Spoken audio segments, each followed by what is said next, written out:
د حضرت علی رضی الله عنه دا له عبرت ډکې ویناوې ضرور واورئ. په زرګونو کسانو کې هغه کس له ځان سره پرېږدئ چې ستا په نه موجودیت کې ستا په عزت داغ نشي برداشت کولی. که رزق یوازې هوښیارانو او پوهانو ته میلاوېدی نو نن به یو حیوان ژوندی نه وي. که کوم کمزوري شخص ستاسې کردار پورې خندا او بېعزتي کوي نو معافي کوي، ځکه چې د بهادرو کار بخښنه کول دی. په پاچاهي او دولت سره انسان نه بدلیږي، هغه صرف بې نقاب کیږي.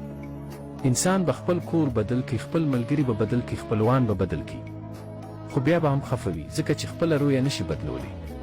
که ته غواړې خپل تکبر او غرور ختم کړي نو په غریبانو سلام کول پیل کړه او اړیکې ورسره جوړې کړه. خپله ژبه داسې محفوظه وساتئ څنګه چې سره او سپین محفوظ ساتئ.